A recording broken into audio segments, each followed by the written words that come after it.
decía que Zimbardo había descubierto, este psicólogo social, había descubierto que Japón, al menos en el momento en que hizo la investigación, tenía el mayor número proporcionalmente de tímidos.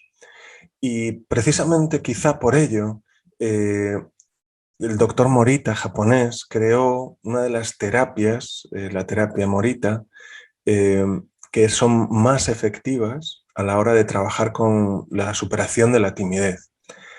¿Y en qué se basa en esta terapia? En un principio clave, que es pon atención a lo que haces. Es decir, los sentimientos, y con su influencia budista, sabéis que en Japón el budismo es bastante predominante, eh, y en el budismo hay una aceptación de los sentimientos. Es como un ir atestiguando tu experiencia interior, aceptándola con ecuanimidad, ¿no? Ecuanimidad podríamos decir que es el mantener la misma distancia entre, eh, entre la experiencia dolorosa y tú, y la experiencia placentera y tú. Eso es cuando estamos ecuánimes, ¿no?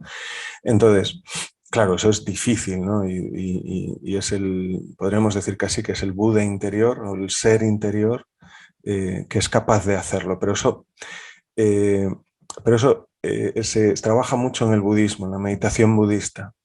Entonces, el doctor Morita, con esa influencia, se dio cuenta que el sentimiento es bueno aceptarlo, ¿no? Abrazarlo, aceptarlo, no luchar con él y, en cambio, poner énfasis en la acción.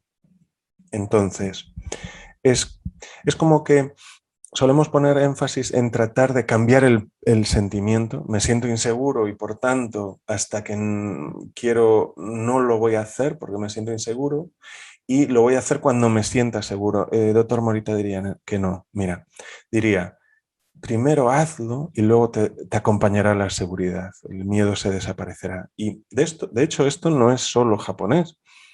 Vincent Van Gogh, el pintor, también lo decía, por ejemplo, ¿no? Decía, si tú tienes miedo a pintar, ponte a hacerlo, porque una vez que te pongas y practiques el pintar, se te va a ir el miedo, ¿no?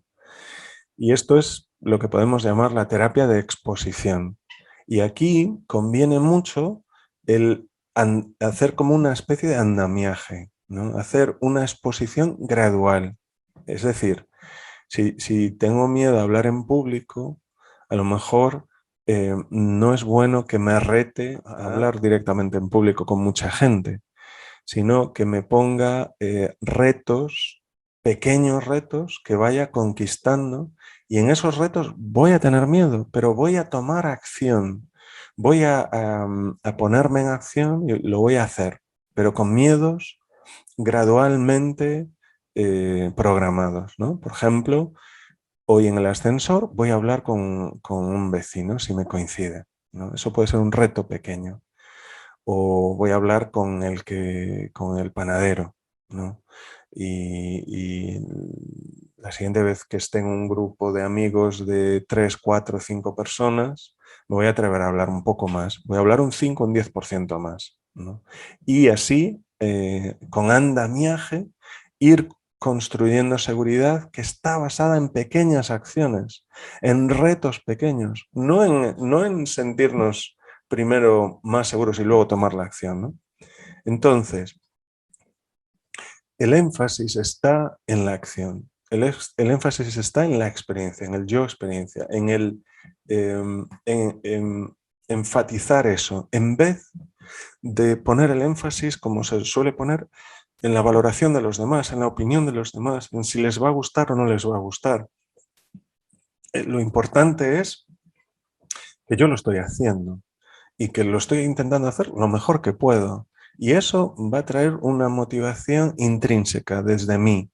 Eso me va a traer placer en sí mismo, por el hecho de expresarme yo como yo soy y de expresar mis capacidades, ¿no? En cualquier campo en el que esté. Ese es el énfasis. ¿Por qué puedo poner el énfasis ahí? Porque yo puedo tener cierto control en ello. Puedo tener cierto control porque si lo practico, lo puedo mejorar. En cambio, yo no tengo control en la aprobación de los demás. No puedo controlar lo que los demás piensen o no piensen, si les gusta o no les gusta. Esto no tengo un control directo. Entonces, el énfasis en la acción, en el estar yo involucrado con atención plena en lo que estoy haciendo. Y ahí voy a tener miedo, en esos retos pequeños que me tengo, pero es un miedo que puedo tolerar. Y es muy importante porque ahí empiezo a darme cuenta que aún con ansiedad, aún con miedo puedo funcionar. Y que el miedo no me ha matado, que el miedo no me ha paralizado tanto que no puedo funcionar. Y así me voy sintiendo más cómodo con el miedo, pero claro, un miedo gradual. Y así voy ganando confianza a través de la acción. Bioquímicamente, el sentimiento de excitación y el sentimiento de miedo son muy parecidos bioquímicamente. Son muy distintos subjetivamente, pero químicamente son parecidos. ¿Qué diferencia hay? Que el miedo es la excitación sin respiración, sin respirar lo suficiente, ¿no? Esa es una de las grandes diferencias. Y la otra es que en el entusiasmo, en la excitación, yo espero que yo estoy en un mindset, en una mentalidad, una actitud en el que pienso que va a salir bien, que va a estar bien, que me lo voy a pasar bien y que va a traer buen resultado. En cambio, en el miedo, yo estoy pensando que va a traer mal resultado, que no va a salir bien. Entonces, acuérdate de eso, que el miedo es energía inhibida, y entonces es excitación inhibida en la que has de respirar, ¿no? Si respiras en ese miedo, puedes ir transformando ese miedo en excitación, en entusiasmo, en pasión. Un aspecto que ayuda mucho, que hemos de trabajar, es el aspecto no verbal, el cuerpo, la expresión corporal, ¿no? Eso ayuda a hacer algún curso de expresión corporal y tener en cuenta el cuerpo, ¿no? Hombros abiertos, mirada. No fijamos la mirada todo el tiempo en los ojos de alguien porque eso puede intimidar al otro, pero sí miramos a los ojos de vez en cuando, una expresión abierta. Esto genera mucha confianza, el tono, la voz, leer por nuestra cuenta en casa, leer un poema, leer un libro en voz alta, gesticulando, dramatizando. Trabajar con la voz, ¿no? La pronunciación, el la, ba, los labios, la lengua, calentando la lengua, los tonos. Todo esto ayuda a trabajar lo no verbal para sentirse con mayor confianza. El cuerpo es un instrumento de comunicación, así como decíamos que cada estado mental y emocional lleva asociado un patrón de respiración, también lleva asociado una postura física. Claro, con el lenguaje corporal hay que ver una cosa, y es que si yo me siento inadecuado, incómodo en las relaciones personales, mi lenguaje corporal, por ejemplo, mi voz bajita o me pliego, va a hacer al otro probablemente sentirse incómodo. Como el otro se siente incómodo, yo me siento más incómodo. Entonces ahí se produce otro círculo vicioso, ¿no? Entonces acuérdate del cuerpo, ¿no? De abrirlo, la mirada, relaja la cara, utiliza las manos. Solemos ver los ojos, la boca, la cara, pero inconscientemente o de reojo vemos las manos, porque por seguridad, por evolución hemos aprendido a automáticamente ver qué tiene la gente en las manos o qué hace con las manos. De tal forma que si alguien, por ejemplo, esconde las manos y está hablando por mucho tiempo escondiendo las manos, ahí ya eres automáticamente consciente de ello y te está afectando. Otro cambio de mentalidad que nos ayuda, otra técnica, es en vez de estar intentando ser interesante para el otro, interesarnos por el otro, ¿no? Esto, fíjate que ya lo decía Dale Carnegie en ese libro bestseller mítico de cómo ganar, cómo hacer amigos e influir a la gente, ¿no?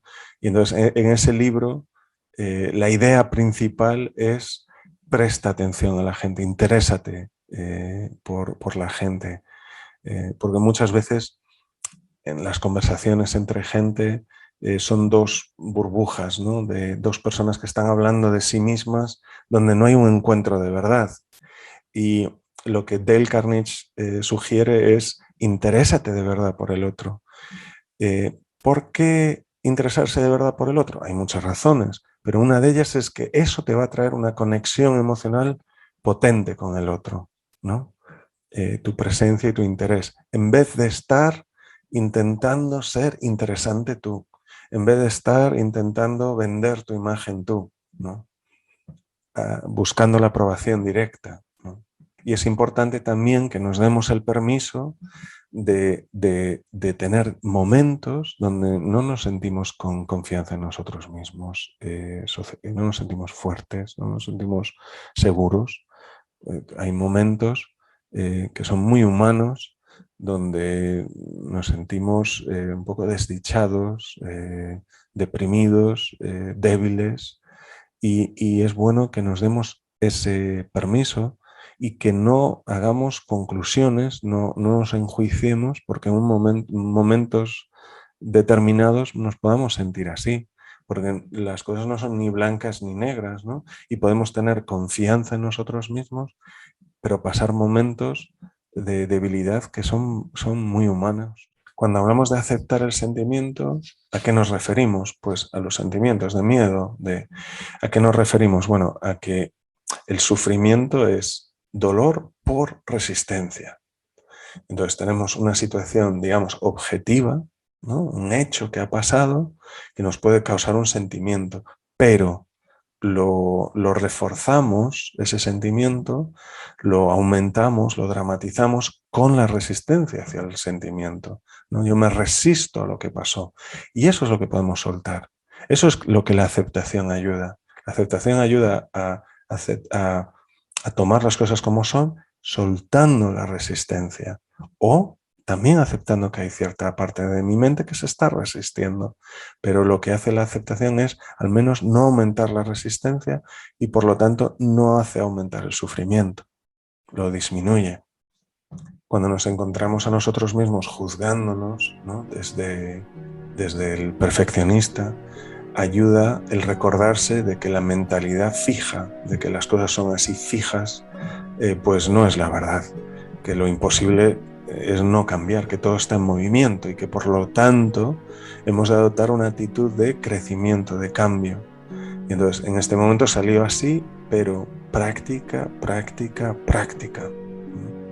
Y también es bueno ser consciente de nuestras debilidades, de lo que en este momento todavía no he desarrollado lo suficiente, ¿no? Hay algunas debilidades que tenemos que no son importantes para el tipo de metas, anhelos que tengo, y por tanto podemos aceptarlas como son y dejarlas. Y hay debilidades que sí, que son obstáculos hacia la consecución de mis anhelos, de mis metas, de mis objetivos. Y por tanto puedo prestar atención, pero el desarrollarlas pasa primero por aceptarlas, ¿no? ¿Qué me cuesta? ¿Qué es lo que me hace no seguir mis metas? ¿Qué es lo que me hace no ser persistente? De mí, no de otros. ¿Qué me hace no evolucionar, no moverme hacia adelante, no mejorar? ¿Qué me hace caer una y otra vez? Y míralo con una mentalidad de cambio, de crecimiento, no una mentalidad fija que te enjuicia, que te condena para siempre. Quería mencionar también que así como estamos trabajando con este patrón, si nos imaginamos un péndulo, ¿no? En un extremo, o la cara de una moneda, sería nuestra inseguridad, nuestra sensación de inadecuación, nuestra falta de naturalidad en ciertas situaciones sociales.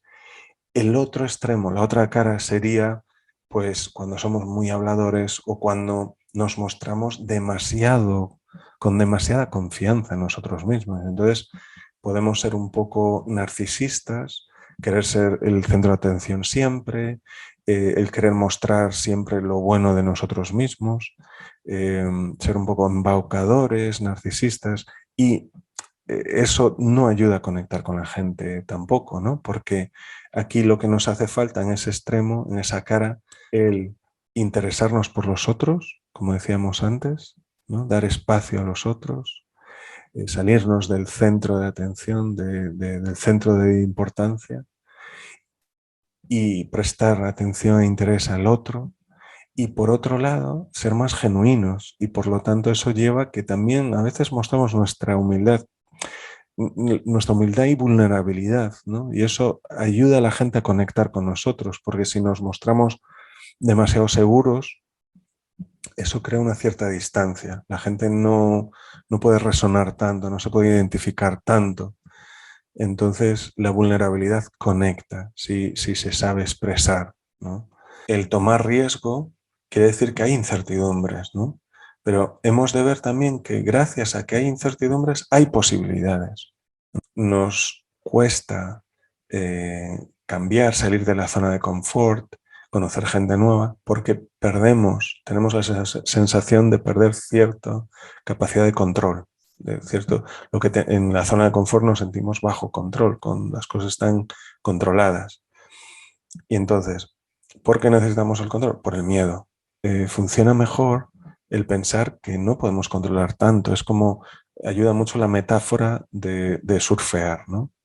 Entonces, en la vida tenemos que ir surfeando las olas. Las olas no las controlamos, el tamaño, la velocidad, la intensidad de la ola, pero sí podemos ir surfeándolas, ¿no? Eso sí que lo que podemos ir haciendo, ir fluyendo con lo que viene, ¿no? Y soltar esa ilusión de control, ¿no? Ayuda el recordarte que hay situaciones donde tienes mucha confianza, ¿no? Entonces, tómate un momento para imaginarte, visualizarte, recordarte cuando tienes confianza en ti mismo, ti misma, ¿no? Y cómo te sientes en el cuerpo, cómo tu cuerpo expresa, cómo tu voz suena, e intenta llevar ese sentimiento, esa experiencia en tu día a día, un poquito cada vez. Luego hay mini activadores de nuestra confianza, una música, una canción determinada, una frase, un recuerdo, un pensar en una determinada persona que cree en ti, que creyó en ti, la manera que tenemos de vestir, ¿no? Nuestra apariencia, nuestro corte de pelo, todo esto puede ser un mini activador de nuestra confianza. Acuérdate que si tú no crees en ti, difícilmente el otro va a poder creer en ti, ¿no? Que esa es tu tarea, ¿no? Y está bien recordar tus fortalezas, tus capacidades, tus talentos. Entonces vamos a hacer una pequeña interiorización donde te invito a que te preguntes cuáles son los halagos que has recibido en tu vida, sinceros, ¿no? De la gente cercana, de la gente con la que has trabajado, has cooperado, has jugado. ¿Qué retos has superado en tu vida? ¿Qué tareas importantes pudiste hacer? Recuérdalo.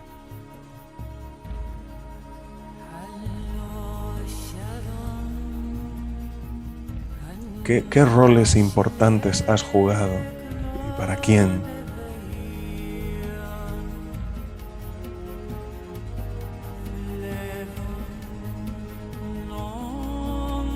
Recuerda también momentos en los que ayudaste a alguien. ¿En qué? ¿A quién?